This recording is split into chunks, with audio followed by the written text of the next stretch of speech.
this is good opportunity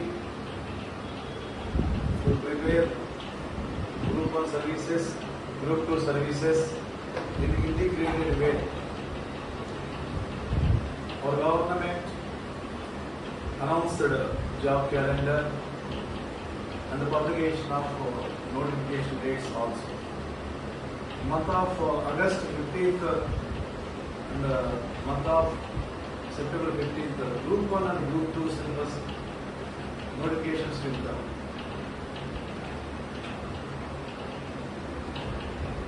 What is the syllabus there in Group 1? What is the syllabus there in Group 2? Here there is opportunity to prepare integrated way.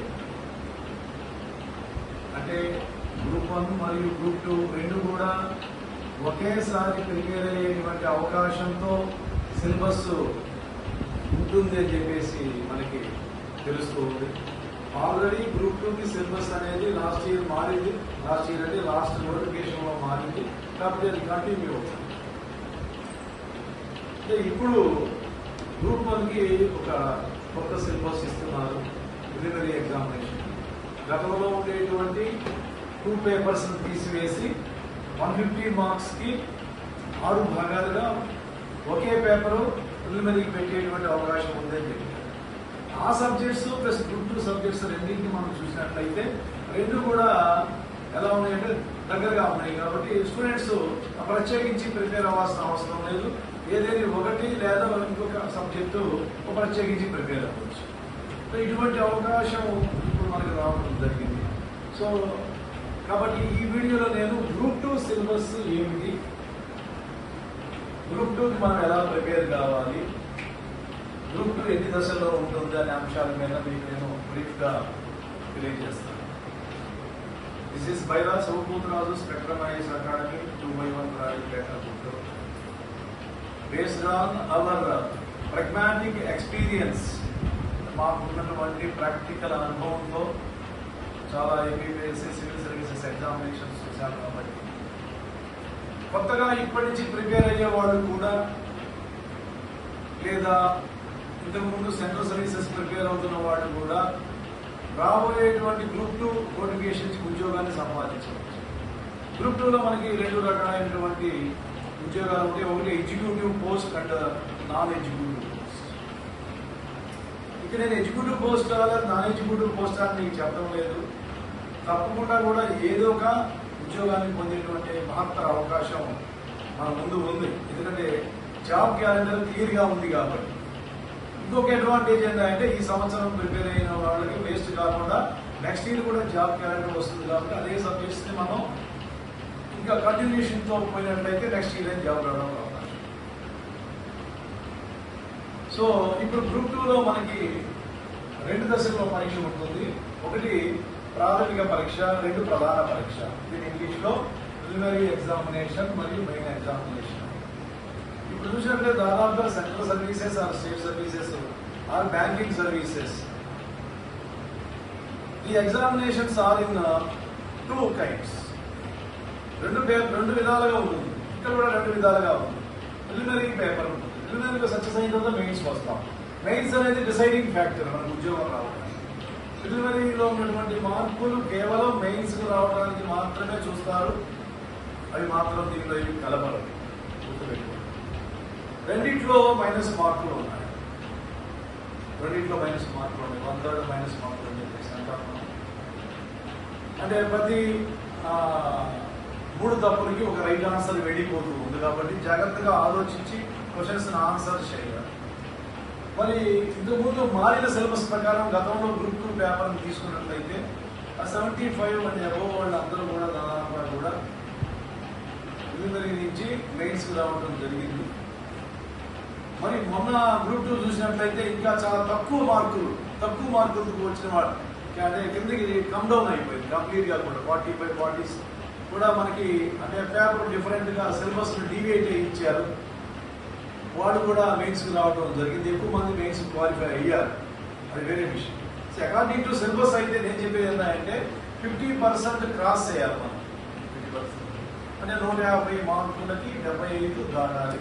మన target 100కి పెట్టుకోవాలి. 100 పైన 120, 130 రావా master అయింది అలా అంటున్నారు వీళ్ళని చెప్పేసి మీకు అనుమానం రావచ్చు.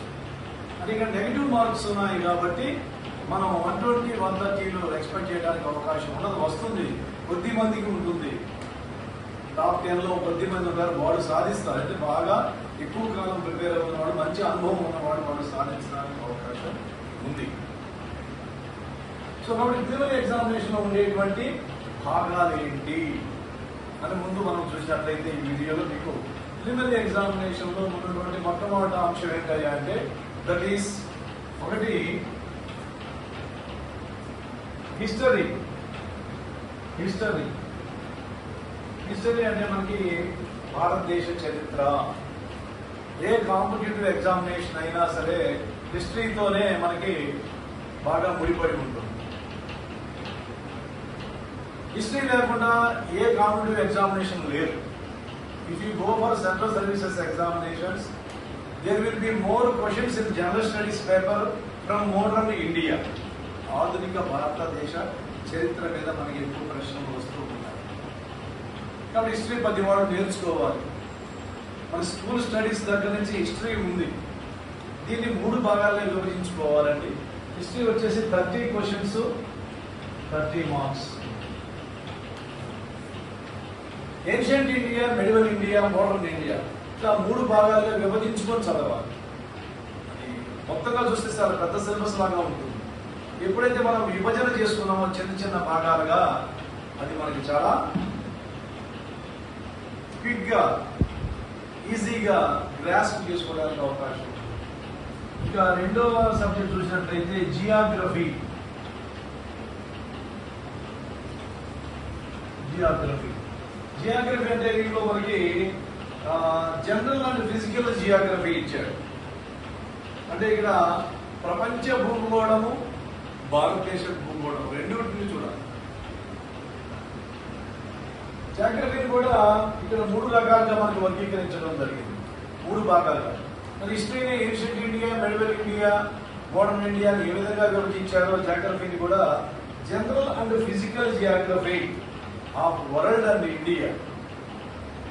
ఏపీ ఆల్సో ఇక్కడ 3 మీద మనకి పట్టు సాధించాలి. ఏపీ, ప్రపంచము, భారతదేశము మరియు ఆంధ్రప్రదేశ్. అదేవిధంగా రెండో అంశం ఏంటంటే economic Geography of India and AP అన్నాడు.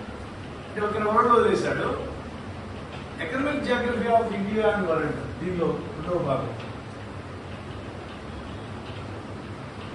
India and AP. India and AP మాత్రమే, వరల్డ్ అక్కడ.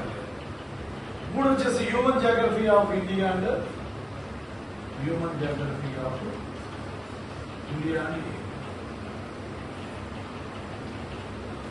అంటే ఇక్కడ అదనంగా మనం ఇక్కడ ఏం చదివాము, ఇక్కడ ప్రపంచ భూగోళంలో ఉన్నటువంటి అర్త్ కానీ, సోలార్ సిస్టమ్ మొత్తం, సోలార్ సిస్టమ్ కానీ, ఫిజికల్ జియోగ్రఫీ మొత్తాన్ని కూడా అధ్యయనం చేయలేదు. ఓషన్స్ కానీ, అర్త్ కానీ, వర్కనోస్ కానీ, సో గ్లేసియర్స్ కానీ, ఇలాంటివన్నీ కూడా చదివిన తర్వాత ఇండియాని అర్థం చేసుకోవాలి.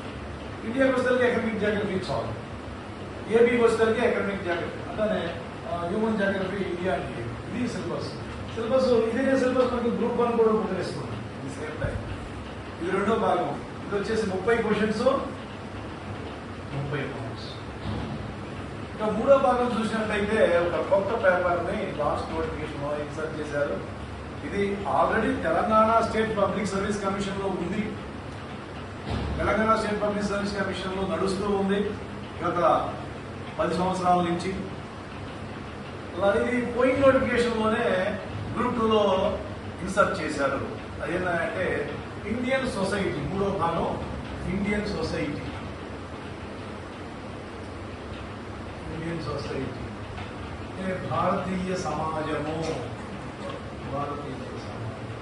ఇది చాలా ఈజీ అండ్ ఇంట్రెస్టింగ్ సబ్జెక్ట్ అండి.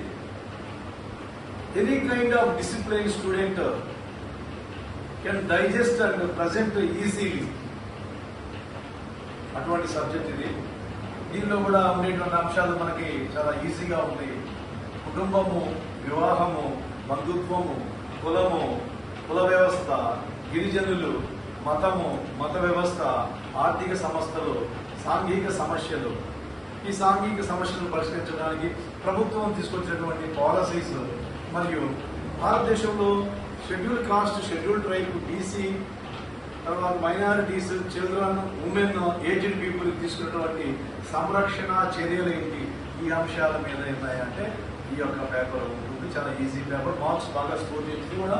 30 క్వశ్చన్స్, 30 మార్క్స్. ఇక 4వ అంశం ఏమిటంటే కరెంట్ అఫైర్స్. కరెంట్ అఫైర్స్ ఇది మనకి అన్ని పేపర్లో ఉన్నటువంటిదే. ఇది కూడా 30 క్వశ్చన్స్, 30 మార్క్స్. అయితే దీని యొక్క పరిధి చాలా కొంచెం విస్తృతంగా ఉంటుంది. అంతర్జాతీయ పరమైనటువంటి అంశాల మీద అధ్యయనం చేయాలి, అంతర్జాతీయ సంస్థలను అధ్యయనం చేయాలి, అంతర్జాతీయమైనటువంటి వ్యక్తులను అధ్యయనం చేయాలి, అంతర్జాతీయపరమైనటువంటి ఇష్యూస్ని మనం అధ్యయనం చేయాలి. తర్వాత జాతీయపరమైన అంశాలు ఏంటి అధ్యయనం చేయాలి. తర్వాత రీజనల్ అంటే మన స్టేట్ పరంగా ఇది కూడా 3 రకాలుగా డివైడ్ చేసుకోవాలి. International, national and AP. ఇది కూడా సేమ్. ఇంకా మనకి వస్తున్నటువంటి 5వ భాగం ఏంటంటే అన్నింటిలో కామన్గా ఉన్నటువంటిది. దట్ ఈస్ 5th వచ్చేసి reasoning and arithmetic abilities. Reasoning and arithmetic abilities. This is reasoning లేకుండా ఏ కాంపిటేటివ్ ఎగ్జామినేషన్ లేదు, అర్థమెటిక్స్ లేకుండా ఏ కాంపిటేటివ్ ఎగ్జామినేషన్. అయితే ఇక్కడ అర్థమెటిక్స్ ఏంటంటే మనకి భారీ స్థాయిలో ఏమి ఉండవు. అంటే బ్యాంక్ ఎగ్జామినేషన్ లాగా లేకపోతే ఎస్ఎస్సి ఎగ్జామినేషన్ లాగా మనం అర్థమెటిక్స్ని అంతగా డెప్త్గా స్టడీ చేయాల్సిన ఆవశ్యకత లేదు. రీజనింగ్ సంపూర్ణంగా చేయాలి. ఎక్కువ క్వశ్చన్స్ రీజనింగ్ మీద వస్తాయి. దీంతో పాటు అర్థమెటిక్లో ఉన్నటువంటి numbers, simplification, LCM, HCM, percentage, averages, time and work, time and distance, simple compound interest, వీటి మీద కాస్త దృష్టి పెట్టినట్లయితే సరే. ఇది నాన్ మ్యాథ్స్ స్టూడెంట్స్ కూడా చేయవచ్చు. ఇది కూడా 30 క్వశ్చన్స్, 30 మార్క్స్. మొత్తం వచ్చేసి 5 భాగాలు, 5 × 30 150. ఈ 5 భాగాల మీద సిలబస్ దగ్గర పెట్టుకొని, గ్రూప్ 2 సిలబస్ దగ్గర పెట్టుకొని సిలబస్ ప్రకారం మనం అధ్యయనం చేసినట్లయితే ప్రిలిమినరీ గేటు దాటడం ఈజీ అవుతుంది. మరొక వీడియోలో నేను మెయిన్స్లో ఉండేటువంటి సబ్జెక్ట్స్ ఏంటి, మెయిన్స్ ఎలా ప్రిపేర్ కావాలి చెప్తాను. Thank you very much.